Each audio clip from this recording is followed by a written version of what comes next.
I'm Madison, 30 years old. I married Thomas 5 years ago after he proposed. Thomas, 2 years younger and quite handsome, had a reputation as a ladies' man, which sometimes caused issues. When he proposed, I told him, "Thomas, I'm thrilled about your proposal, but I have one concern." "Oh, what is it?" "You being a ladies' man, everyone knows about it." Hearing this, Thomas laughed. That's because I never met a woman I truly loved before. But now that I have met you, Madison, I promise there won't be any rumors with other women. Can I trust you?" "Absolutely." And so we got married. Our wedding took place at a prestigious hotel with a long-standing tradition.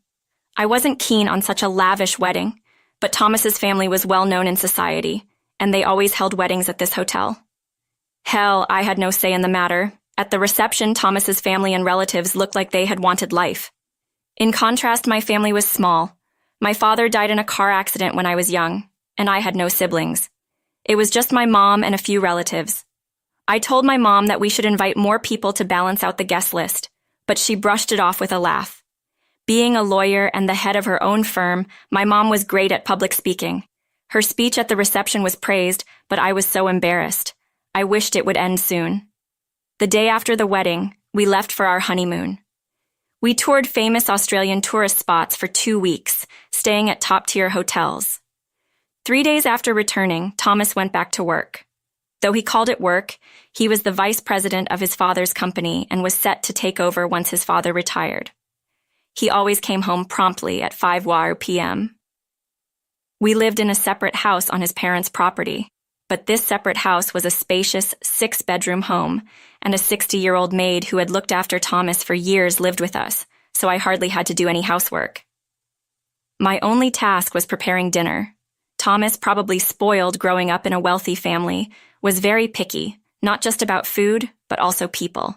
The maid informed me about his food preferences. He wouldn't touch anything he disliked, but if he loved something, he would want it every day. His absolute favorite was macaroni and cheese. He would eat it at home and even order it when we went out. Thanks to this, planning meals was a breeze. About a year after our marriage, Thomas suggested, "How about a 10-day trip to Europe next month?" "Day trip? You've never been there, right, Madison?" "I would love to go, but can you take that much time off work, Thomas?" "It's fine. My dad's there. I don't really do much anyway." "If you're sure, then I'm in." "Great. I want to bring along some friends." I was surprised, thinking it would be just the two of us. Who's coming with us?" "My college junior, Anthony, and his girlfriend. Anthony might even be more handsome than me, and his girlfriend is so cute. I'm quite envious." I was concerned about the unfamiliar woman. "Another woman is coming?" "Yeah, she's just 21, but Anthony really wanted her to come. If you're okay with it, Thomas, then so am I." Little did I know, this trip would mark the beginning of the end for Thomas and me. The next month, we flew to England.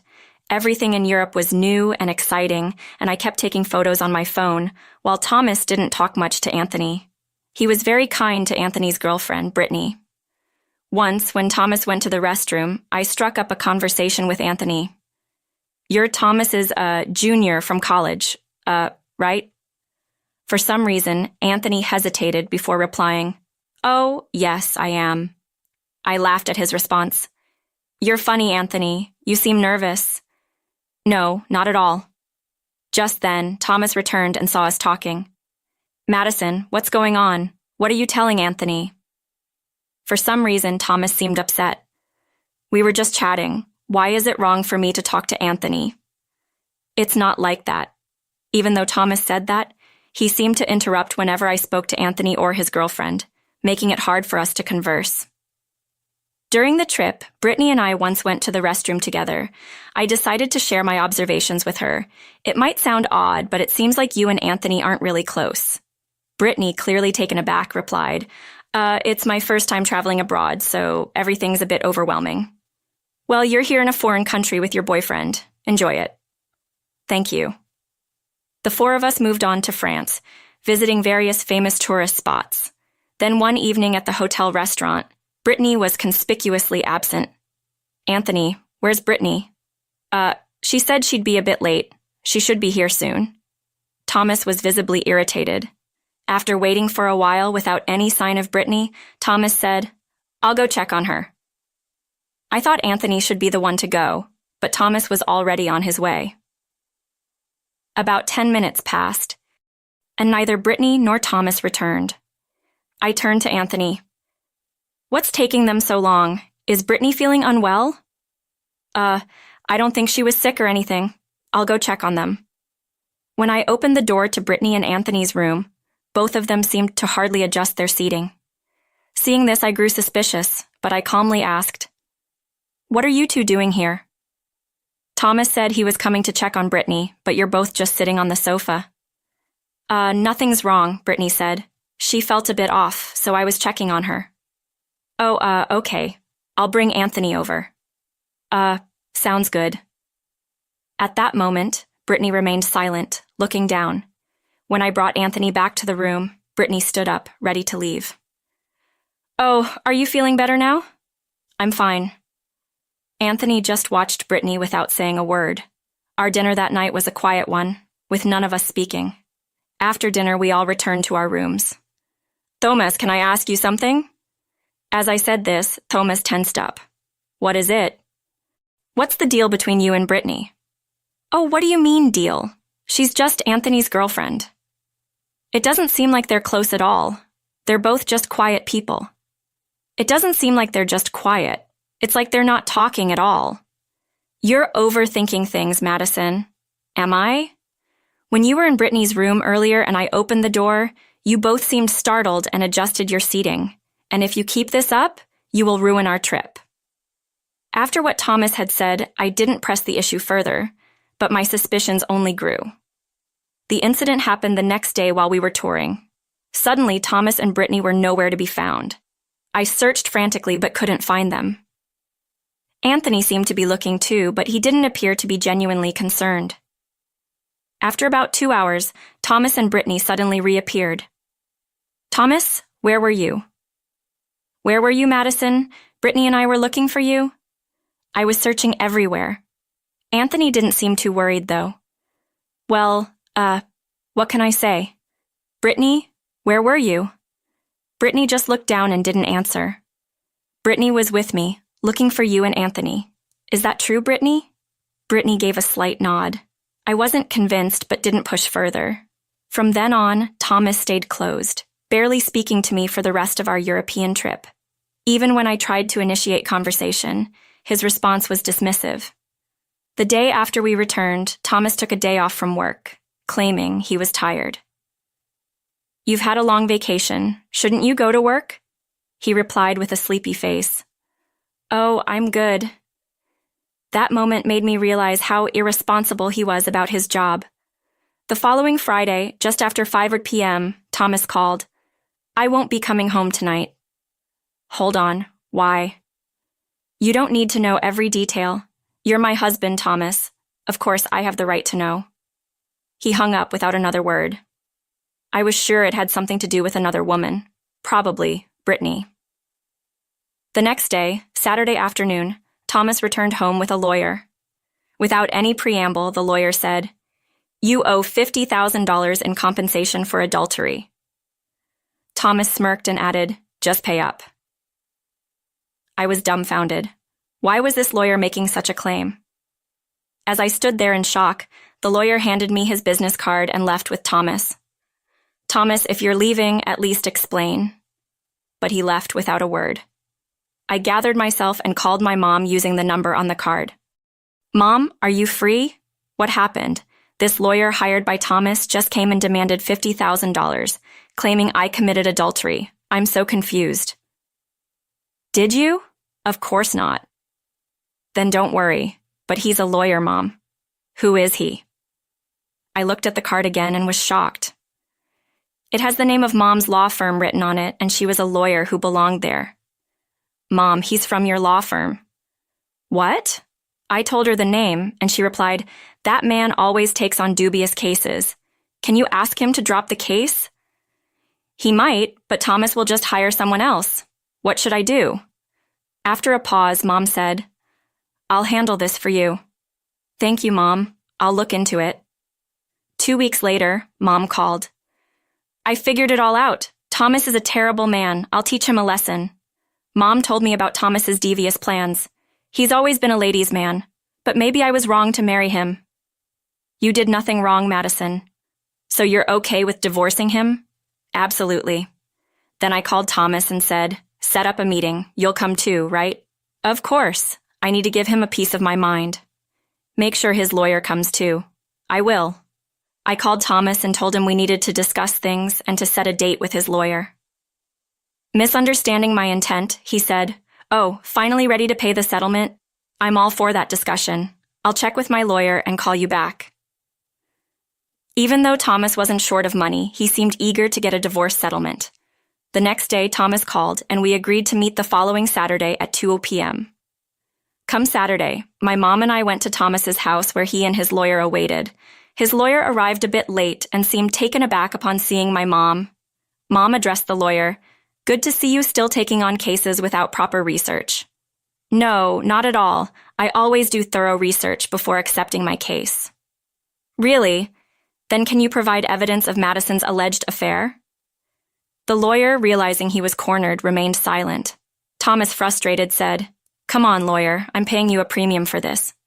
I wasn't informed that the opposing party would be represented by the head of my firm. To our surprise, the lawyer quickly excused himself and left. Watching him, Mom sighed. "He's always been like that. I'll have to let him go." Thomas looked defeated, confronted by Mom for evidence of my supposed affair. Thomas went pale and confessed, "I'm sorry. I made up the story about Madison's affair. I wanted to be with Brittany and acted impulsively." "So, Brittany was your affair?" "Yes, but I found out something about her. She is living with a boyfriend. They're not married, but he doesn't work and gambles all day." "Really?" "Yes, and I suspect they might be after your money." Hearing this, Thomas broke down. Seeing him cry, I felt like crying too, but held back. Through his tears, Thomas looked up. "Madison, I'm truly sorry. I wish we could start over." I was furious. "How dare you? After having an affair and then wanting to get back with me, Thomas, you have no choice but to divorce Madison." Thomas, overwhelmed, sobbed uncontrollably. "Why did you bring Brittany on our European trip? It's unthinkable to bring an affair on a trip with your wife." "I didn't want to, but Brittany insisted. She had never been to Europe and I gave in." "So you both were making fun of me?"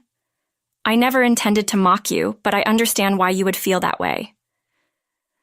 "Was Anthony Brittany's fake boyfriend?" "Yes, he is an employee at my company. He was thrilled to go to Europe on a work trip and share a room with a young woman." "Your company will surely go bankrupt with you as a CEO." Thomas had no reply. "Thomas will proceed with the divorce." He remained silent, face down. "Last time you demanded $50,000 from me. Now I'm asking for $500,000. You can afford it, right?" "Thank you for your time. We'll be in touch." Mom and I left Thomas's house and returned home. I thanked Mom. "Thanks for everything, Mom." "It's my job. I'll send you the bill," Mom laughed. 3 months passed. I officially divorced Thomas, who promptly paid the settlement I demanded. Later, I heard that Thomas, still infatuated with Brittany, went to her house. Her boyfriend was home and after a chase, caught Thomas outside a nearby store and beat him up, landing Thomas in the hospital for 2 months. Brittany reportedly watched and laughed. Now, I'm in a new relationship and being cautious to avoid past mistakes. My new boyfriend is a kind lawyer from my mom's firm. All right, everyone's presentations are done. Nick, the manager, said as he tried to move the discussion forward. "Excuse me, I haven't. I recently found out something." Nick interrupted me and began to speak. "There's apparently someone in this department who didn't graduate high school and is just a part-timer. Meetings should be for employees only." Absolutely right.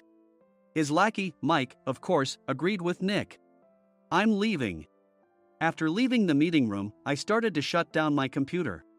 I noticed that an email had arrived, not in my personal inbox, but in the company's shared email. Thinking, there's no point in speaking up, no one will listen, I went home quietly. The next day, I heard a commotion from Nick's desk. He was staring at his computer screen, his face pale. "Nick, Is something wrong? Mike looked at the screen with him. And he turned even paler than Nick. Why is he so angry? Knowing the reason for Mike's distress, I thought to myself, serves them right. My name is Adam. My mother passed away when I was in the 9th grade, and I was raised by my father. Well, you could hardly call it being raised. After my mother passed, my father changed. He drowned his sorrows in alcohol, and though he still went to work, he squandered our living expenses on horse racing. Because of that, I had to start working part-time as soon as I entered high school. Every month, I went to the convenience store with bills in hand that couldn't be auto-deducted from my father's account. Even though I endured it because I didn't want to be alone, I reached my limit in my 2nd year of high school and dropped out. I found a live-in job at a distant inn. Thank you for everything. The day I left home, my father, still staring at the TV, spoke. Take care. That was our last conversation. Back then, 18 wasn't the age of majority, so I needed my father's permission to work, and I couldn't hide my place of employment. Yet, my father never visited me even once. I kept working just to survive, and before I knew it, I was 42. Years of hard work paid off, and I was transferred to the headquarters. I was thrilled to be recognized by the company, as I thought I'd be working in the field until retirement due to my lack of formal education. Listen up. Our work can change the future of our employees. Don't drag us down. On my first day after the transfer, Nick, dressed in an expensive suit, spoke sternly. There was a reason for this. Our inn was located in a prominent tourist destination, known so well that everyone in the state could sing its commercial jingle. At its peak, we had 5 locations within the state. But that was long ago. Due to financial difficulties and aging facilities, only the place where I had worked for many years and the original establishment remained. I was prepared to lose my job anytime, but now there was a glimmer of hope. With the rise of social media, the tourist area where the inn was located started gaining attention again. Depending on how hard the sales department, where I was transferred, worked, we could either thrive or be forced to give up this prime location to the new hotel chains continuously popping up.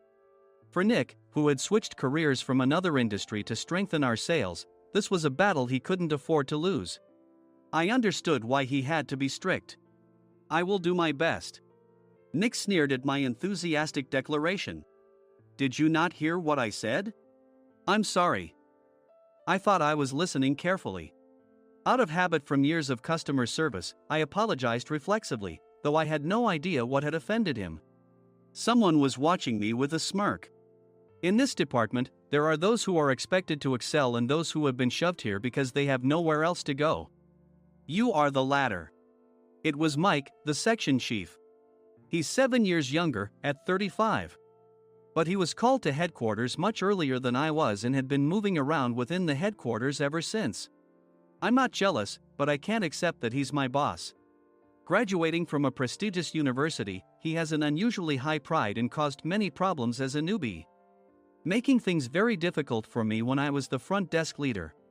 When I found out Mike was transferred to the sales department a month before me, I was disheartened. Mike is right. With just a middle school diploma, there's not much you can do. Don't even think about achieving results. As if I didn't exist, Nick remarked, I'm thirsty. Mike eagerly ran to the coffee maker. It seems Mike is Nick's lackey. I regretted being happy about my transfer to headquarters, wishing I had stayed on site forever. Send a direct mail to every company on this list by the end of the day. Nick only assigned me tasks that even a new graduate could handle. What? There are over 1,000 companies. You want me to send to all of them by today? Yes, if you and your fellow misfits split the work, even those with nowhere else to go should finish by today. I glanced at the employees typing away expressionlessly. They were worn out from customer service, only thinking about leaving on time, or were women reassigned after having children, with zero motivation for work. Even Sam, a new graduate from the same university as Mike, who was supposed to be among the expected achievers, had no enthusiasm for the job, having joined the company wanting to do customer service. I don't care what they say, I plan to quit anytime, he said. Only Nick and Mike were highly motivated, making all the decisions between the two of them. I originally only wanted to work at the inn to survive and had no particular attachment to this job. I swallowed my words, thinking I had no right to reprimand them. About a month after the transfer, Nick told us with a frustrated look. To commemorate the 50th anniversary, we've decided to create a plan exclusive for one group per day. Originally, Mike and I were supposed to come up with it, but our president, Mr. Thompson, insists on hearing everyone's opinions. So, you all get a chance. As Nick explained, Mike began handing out prints. Make sure not to embarrass Nick. If your ideas are half-baked, you'll have to redo them. It seemed that they had printed his handwritten notes by Mr. Thompson, which included several questions and a section for free responses. It made sense why Nick had to seek our input, given that all responses had to be submitted to Mr. Thompson. We were given a week to think about it, and a meeting was scheduled to compile our ideas. My plan is to let guests enjoy both the old and modern America. Nick began the presentations. Guests would watch a master confectioner at a nearby traditional sweet shop make sweets in front of them. The welcome drink would be premium tea in a bottle. Nick's plan was certainly attractive. After his presentation, Nick called on us to present in the order we were seated. Just as I stood up for my turn.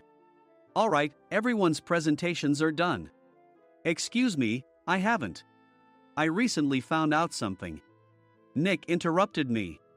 There's someone in this department who didn't graduate high school and is just a part-timer. He was likely talking about me. I joined the company as a part-timer and was made a full-time employee when I turned 20. That was 20 years ago, so Nick and Mike probably had no chance to know until recently. Meetings should be for employees only. Absolutely right. After that, Nick kept creating opportunities to solicit everyone's opinions, purposefully excluding me from speaking.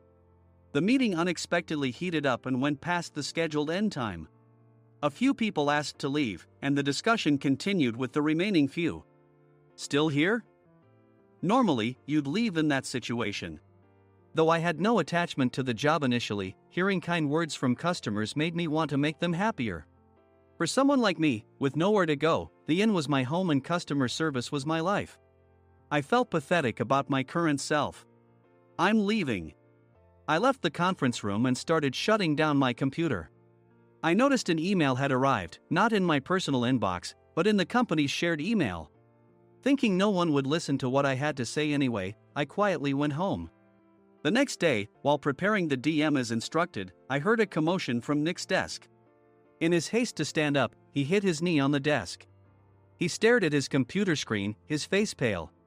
Nick! What's wrong? Mike, thinking he should be the first to rush over, approached Nick while still wearing his coat. He peered at the screen with Nick. And he turned even paler than Nick. Why is he so angry? Who is responsible for this company? Nick, more irritated than ever, asked, and Mike answered without checking. Probably Sam. Sam wasn't there because he was attending a morning training session for new hires. Nick gave up on getting angry and returned his gaze to the screen. They were looking at an email that arrived right after the end of the working day yesterday. Apparently, no one, including me, had checked it before leaving. The email was from a large company that used us for their annual employee trips. The president and executives of that company also frequently used our services personally. President of the company, Mr. Mason himself, had declared that neither he nor his company would ever use our services again. Well, some companies cancel their employee trips or stop using our services due to financial struggles. Let's just move on. Mike kept wiping the sweat from his forehead with a handkerchief. Knowing why Mike was so agitated, I quietly watched their interaction. Do you know how much revenue we get from that company? We can find other guests to fill the rooms, but we'll lose the banquet costs, gift shop revenue, rental car fees, and more. Moreover, the gifts were supposed to be prepared by the traditional confectionery shop involved in Nick's proposed plan. If it's known that we incurred such a huge loss at this critical time, Nick's position in the company would be jeopardized. Nick took a deep breath, seemingly trying to calm himself. All right, Mike. Go to New York right now and apologize to Mr. Mason. What? You're coming with me, right? I have urgent work to do. I trust you, which is why I'm entrusting this to you. Please. Mike, believing Nick's sincerity, agreed with a determined look on his face, saying, yes. That's Nick for you. Even if Mike went to apologize, Nick would shift all the blame onto him if the client didn't change their mind. Well, it was Mike's fault to begin with, so it served him right. About 3 hours later, Sam answered a call from somewhere and repeatedly apologized, saying, "I'm very sorry." Everyone watched to see what was happening. After ending the call, he informed Nick with a weary tone. When Mike arrived at the client's company, he only made things worse, further infuriating Mr. Mason. He was demanding, "Get his boss here immediately." It was no wonder Sam was exhausted, dealing with such a call right after returning from training. "What is that idiot doing?" "All right, Adam, you're coming with me. If sacrificing Mike didn't work, then I must be next." Normally, I'd want to refuse at all costs, but I saw an opportunity in this situation. "If I can be of assistance, I'd be happy to join you." I obediently followed Nick, and we flew to New York. When we introduced ourselves at the reception, it became clear how serious the situation was, as the receptionist personally escorted us to the president's office. Angry voices leaked through the door, making both Nick and me uneasy. "Excuse me. I'm Nick, the supervisor.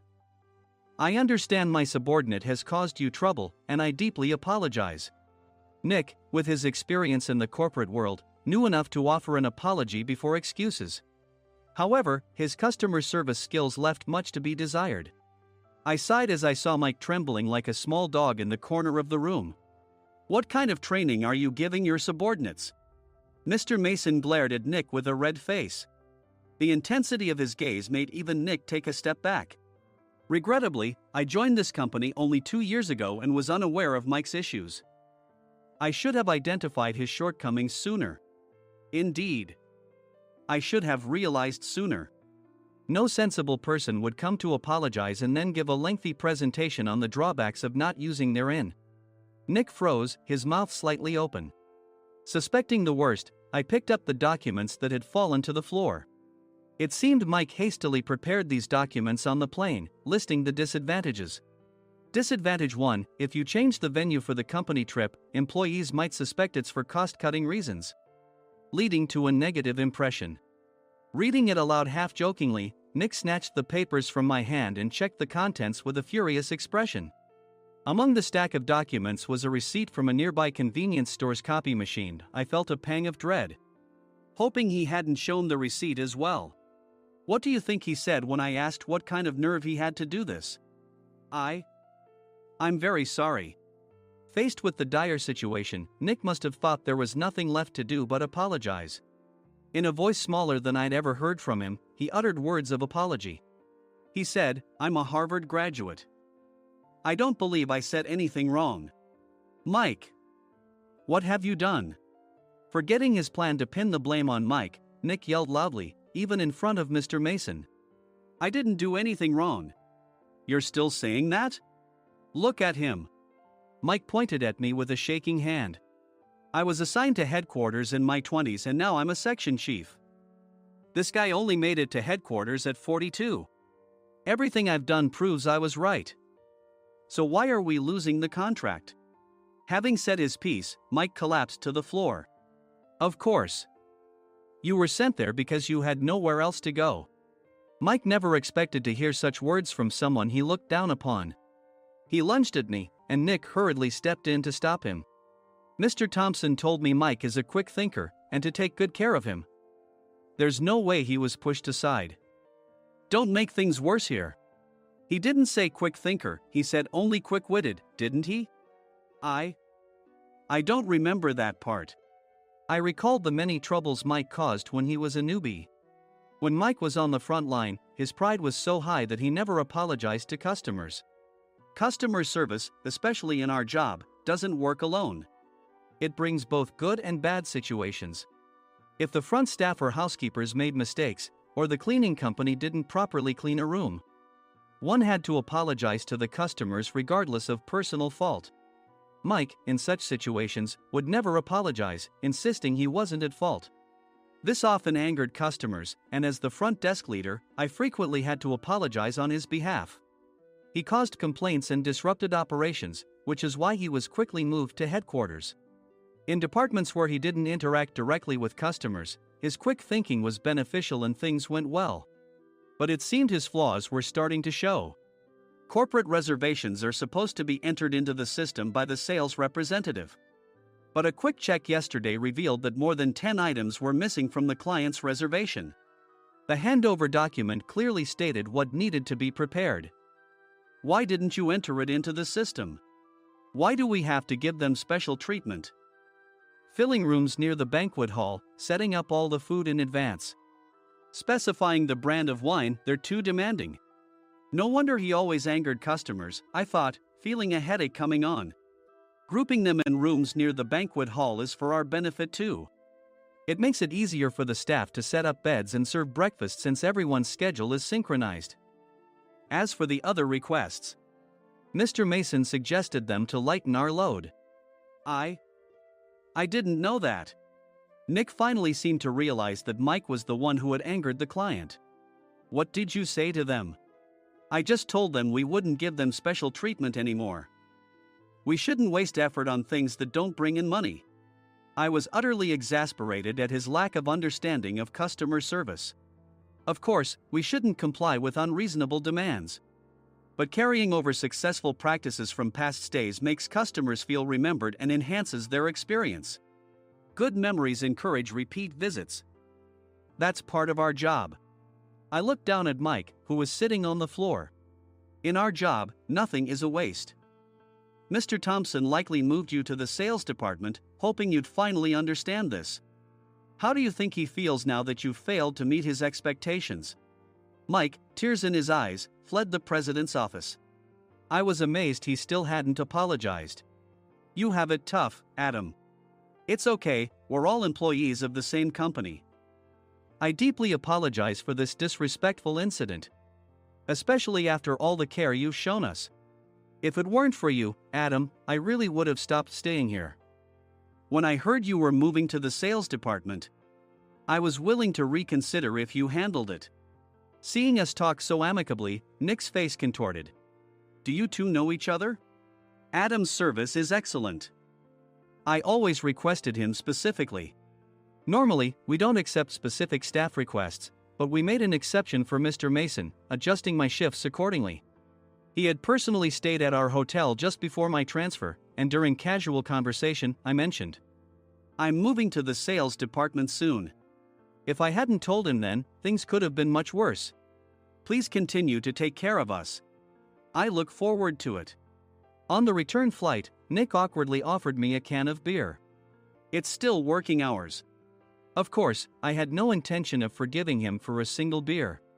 Nick might try to pin everything on Mike and avoid any consequences. While pondering this, a startling fact came to light.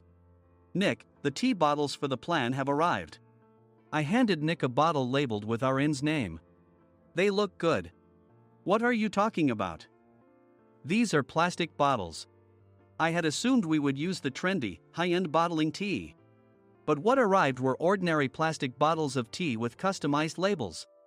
The only unique aspect was the label, which had the inn's name, making it look customized. Upon further investigation, I discovered that a substantial amount of money was set to be paid to the tea company. It was priced like bottling tea. Does this plastic bottle really cost $100 each? The tea inside is specially blended for us. The extra cost is for that. Wouldn't it be better to use another tea company?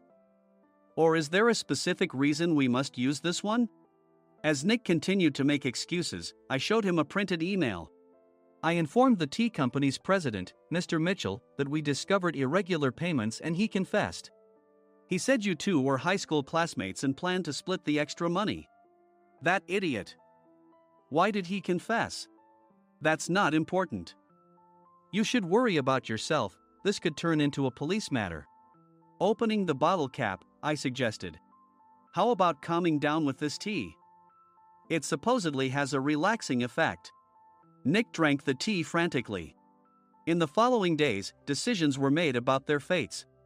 Mike was reassigned to the General Affairs Department, with no chance of transfer or promotion, as per Mr. Thompson's orders. As for Nick, since the payment to the tea company hadn't yet been made, he narrowly avoided legal trouble. Instead, he was encouraged to leave the company, and to avoid further complications, Nick submitted his resignation. Rumor has it that connections between HR departments have made it difficult for him to find new employment. Even though it was good to have those two gone, something unexpected happened in the sales department. Everyone became motivated and united in refining the 50th anniversary plan. In the end, my plan was adopted. We collaborated with the Tourist Information Center to provide personalized guides. The plan, tailored to the number of guests, was truly special for the 50th anniversary. Hey, is Adam's family coming to stay? I immediately booked that special plan for my family. Sam noticed it on the reservation list and quickly picked up on it. Yes, I'm inviting my father. That's great. I might invite my parents too. I lacked the courage to face my father just as Adam. But here, with the confidence Mr. Mason praised, I felt ready. The 50th anniversary plan was a perfect opportunity to reconnect with my father. I hope to bring back the days when we could laugh together as we once did.